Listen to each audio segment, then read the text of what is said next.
crianças, e aí? Tudo bem com vocês? Como foi essa semana? Eu passei uma semana super legal, porque como a gente conversou na semana passada, nós encerramos a matriz africana e hoje nós vamos falar sobre a matriz indígena. Então foi uma semana aí de muita pesquisa, de muito trabalho para trazer conhecimento sobre a matriz indígena para vocês. Mas para a gente começar a nossa aula de hoje, vou te dar aquele tempinho para separar o seu material de anotação, seu caderno, seu lápis, a sua caneta, e a gente volta para começar a nossa aula de hoje. Combinado? Espero você!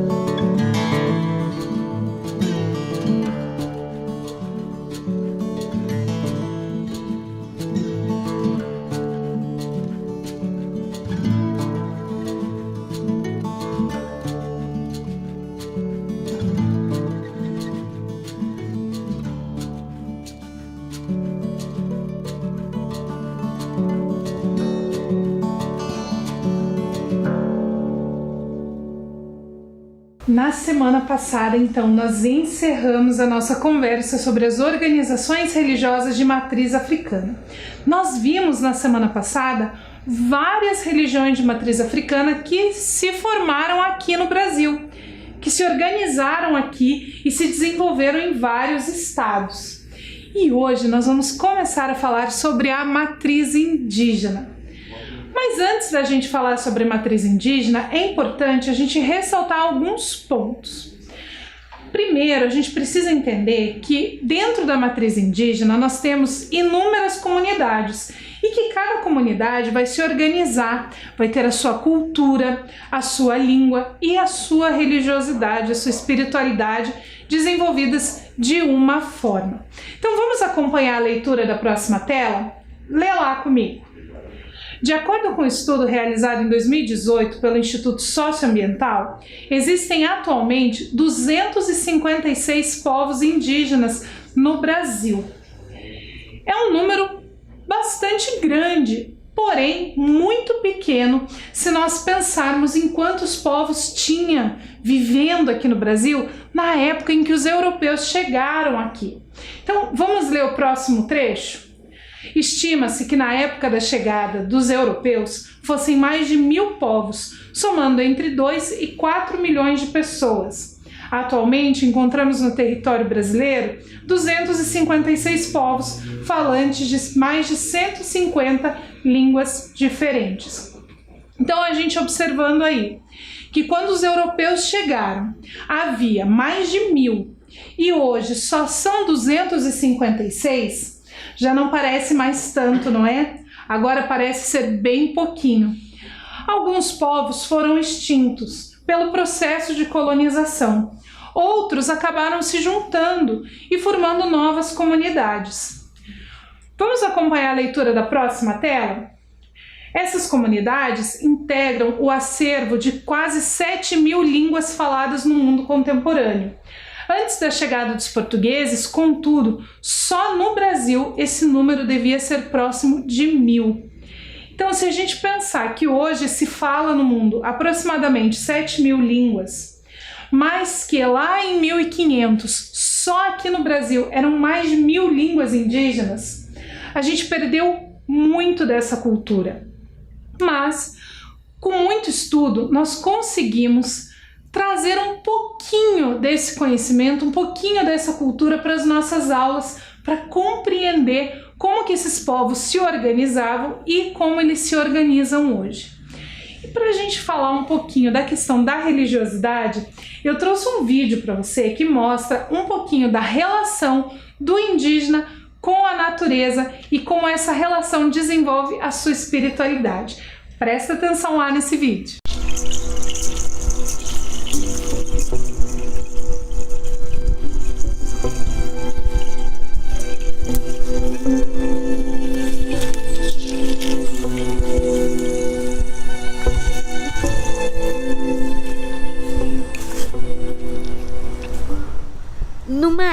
pessoal, tudo bem com vocês? Numaé na minha língua quer dizer olá.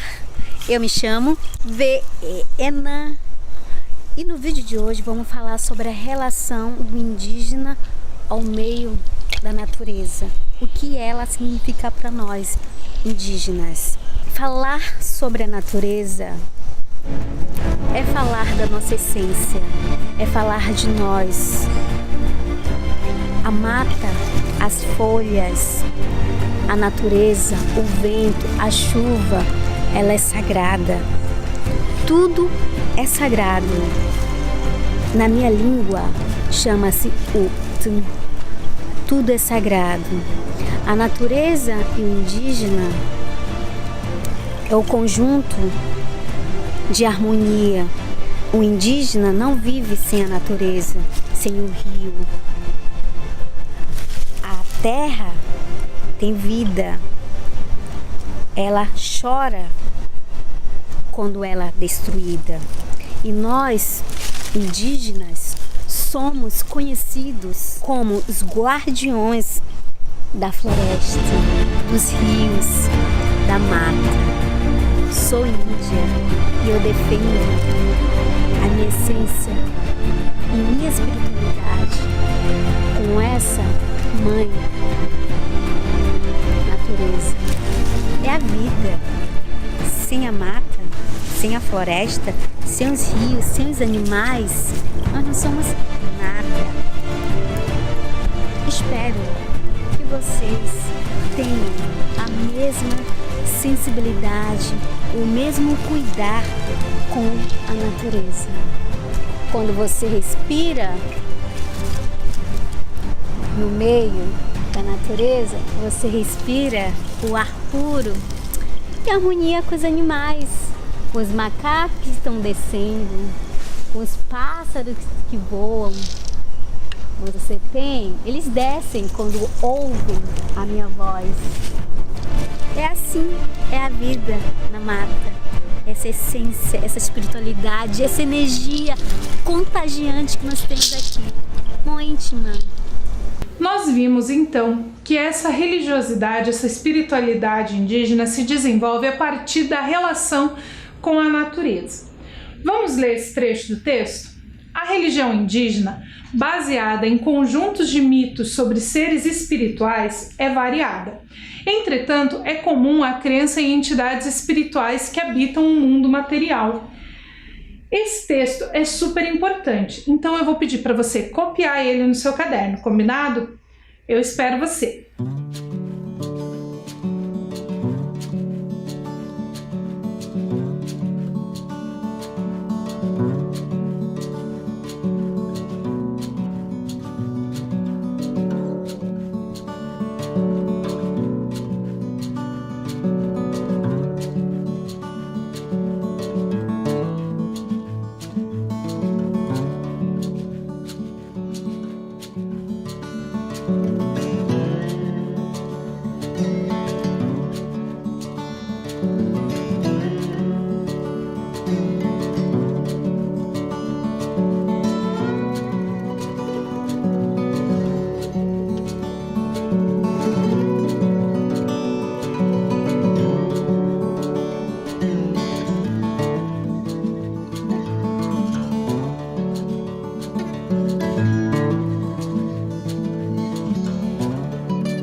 texto continua dizendo que também se acredita em potências espirituais encarnadas por animais e na existência de pessoas que podem estabelecer contato com o mundo espiritual, os pajés, sendo homem ou mulher. Então copia mais esse pedacinho do texto que a gente já volta.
O pajé é essa pessoa responsável, então, como líder religioso dessas comunidades. Nós vamos conhecer agora um pajé Bessana, que ele é pajé em uma dessas comunidades multiétnicas que a gente falou, que reúne pessoas de diferentes povos indígenas que se juntaram para formar essa comunidade. Então, vamos ver o recadinho que o pajé tem pra gente? Presta atenção lá.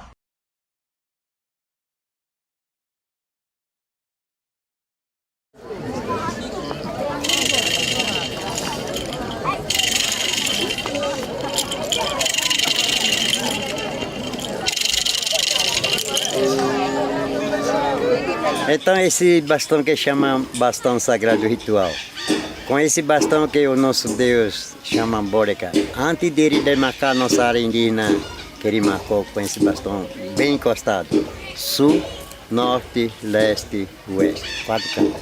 Conforme o comprimento do bastão, ele demarcou a nossa área indígena, não é o mundo inteiro, que fica no Alto Rio Negro, no município de São Gabriel da Cachoeira, entre fronteira com Colômbia e Venezuela, no Brasil.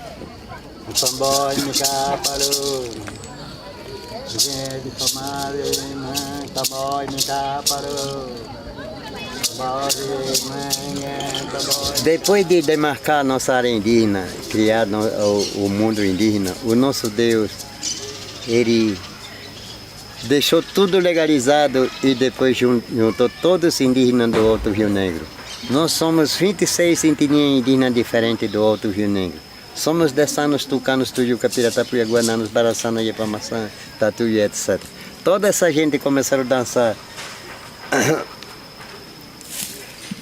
dentro da oca e depois saíram fora da oca, como tinha pátio grande, formaram uma roda grande e começaram a dançar com esse instrumento. Quando eles começaram a dançar nosso Deus Boricá, ele elevou o instrumento à altura de 1 metro, com porro e tudo. Depois ele agiu.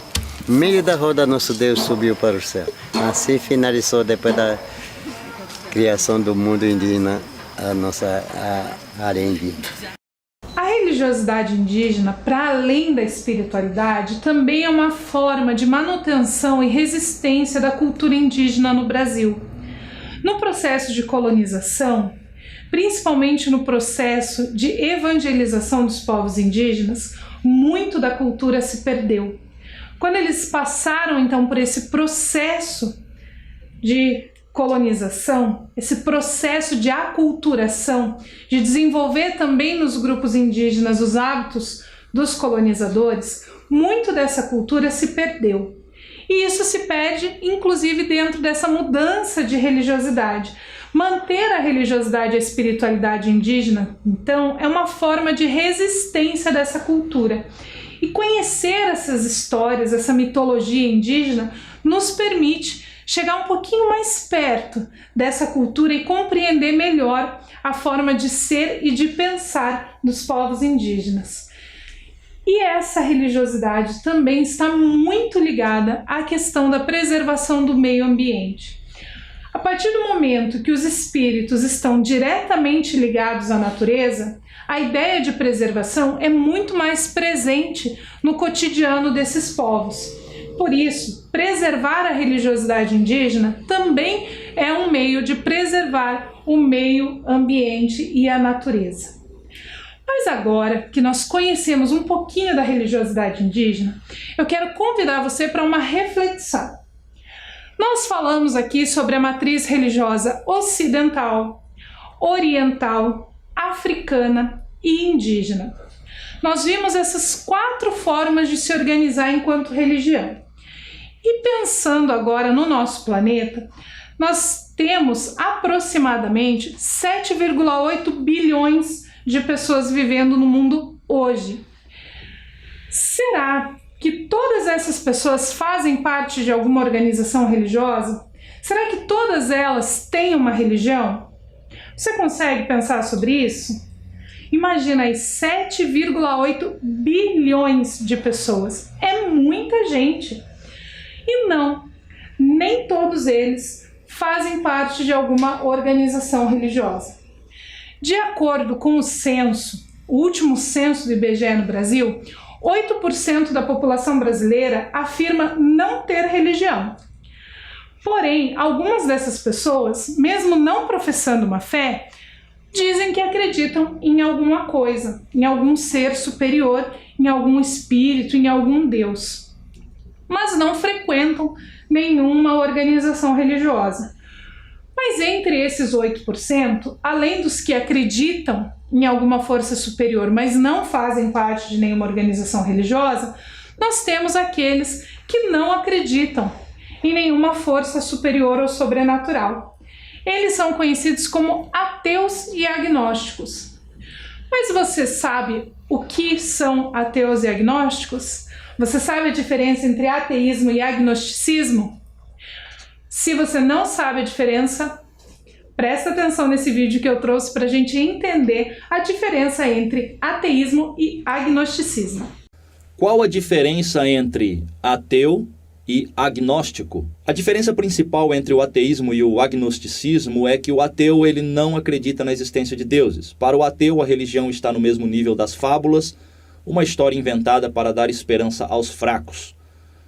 Há muitos ateus militantes que lutam para provar que Deus não existe. Já o agnosticismo afirma que não sabemos se deuses existem ou não. O termo agnóstico, ele significa sem conhecimento. O agnosticismo afirma o desconhecido, e ele não tem interesse em saber se é ou não verdade. O ateísmo é não acreditar, já o agnosticismo é não saber. Um agnóstico, ele pode ser ateísta ou teísta. O agnóstico ateísta, ele não acredita na existência de Deus e não acredita que seja possível provar sua existência.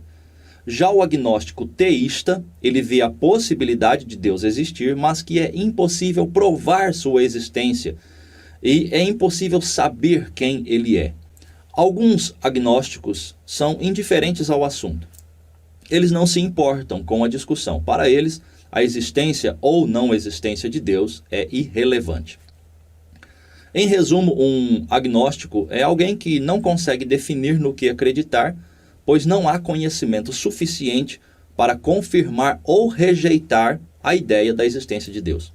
Então, agora que você já viu como que os indígenas se organizam religiosamente e viu também que existem grupos que não seguem nenhuma religião e que não acreditam em nenhum ser superior ou sobrenatural, já aprendeu a diferença entre ateísmo e agnosticismo, nós vamos para nossas atividades de hoje. As nossas atividades de hoje estão bem legais. Nós vamos começar com uma brincadeira. Isso mesmo, vamos brincar? A brincadeira é a seguinte: eu montei um caça-palavras e eu quero ver quantos nomes de religiões que nós estudamos aqui na aula você consegue encontrar aí nesse caça-palavras. Vou dar um tempo para você procurar as palavras e eu volto para ver quantas você conseguiu localizar.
Quantas religiões você conseguiu encontrar aí no caça-palavras?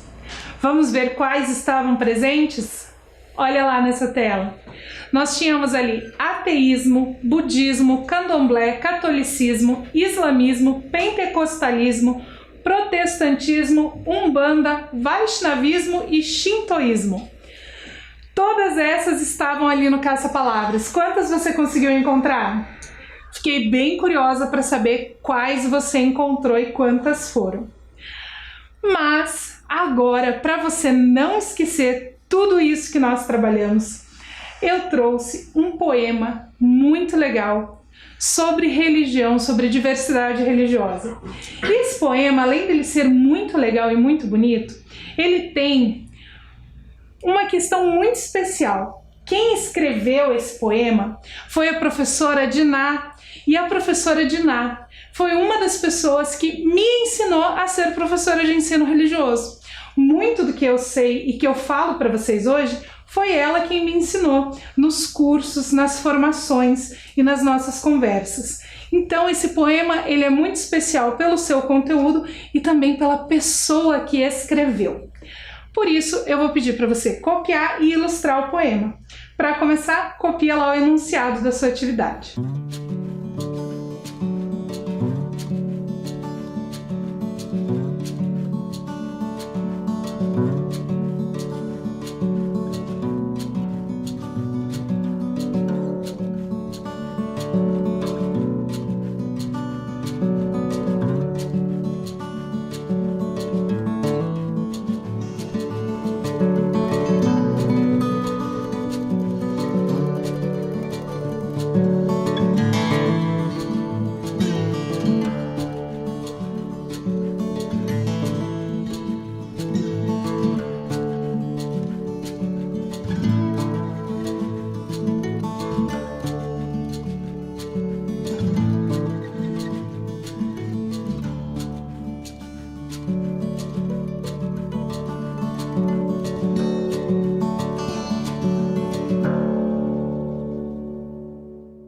A primeira parte do poema diz o seguinte: religião, o que é? Religião depende de cada um. É a crença, a fé e o amor que as pessoas cultivam nas suas casas, nas igrejas, nos templos, na natureza. Boa é a religião do índio, do branco, do amarelo e do negro, que ensina o respeito e o amor por todos os seres. Diná Raquel Daut da Costa. E agora que a gente leu o poema, eu vou dar um tempinho para você copiar o que ele diz e aí a gente volta para conversar mais um pouquinho, combinado? Então, copia lá!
Nós aprendemos nas últimas semanas sobre as organizações religiosas que vêm de várias partes do mundo e que se organizam aqui no Brasil de alguma forma.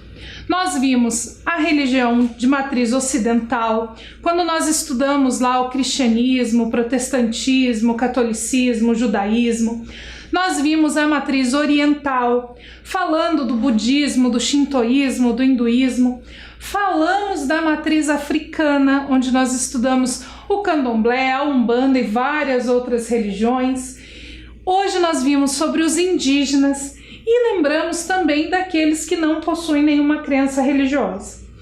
Nós vimos nesse poema da professora Diná que todas as religiões têm o seu lado bom. Todas elas são boas, se as pessoas que dizem seguir essas religiões também forem boas. O importante é a bondade que nós temos no coração. Por isso, tendo religião ou não, seguindo uma religião ou não, todos nós podemos, sim, desenvolver a bondade e ser bons uns para os outros. A nossa ilustração desse poema vai servir para a gente pensar no conteúdo da semana que vem. Como que eu quero que você ilustre esse poema? Você vai pensar agora num lugar que é muito especial para você. Se você frequenta alguma religião, você pode pensar no lugar sagrado da sua religião, que pode ser um templo, pode ser um terreiro, uma igreja, alguma coisa da natureza. Se você não segue nenhuma religião, pense naquele lugar que é o seu preferido, aquele lugar mais importante para você. E é esse lugar que você vai desenhar agora para ilustrar esse poema da Diná. Combinado? Então, pensa nesse lugar e começa aí o seu desenho que a gente já volta para conversar.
eu tenho certeza que o lugar que você imaginou é um lugar muito especial, seja ele religioso ou não. Esses lugares especiais, eles ganham um nome dentro do ensino religioso. Eles ganham o nome de lugares sagrados, que é o conteúdo que nós vamos começar na semana que vem.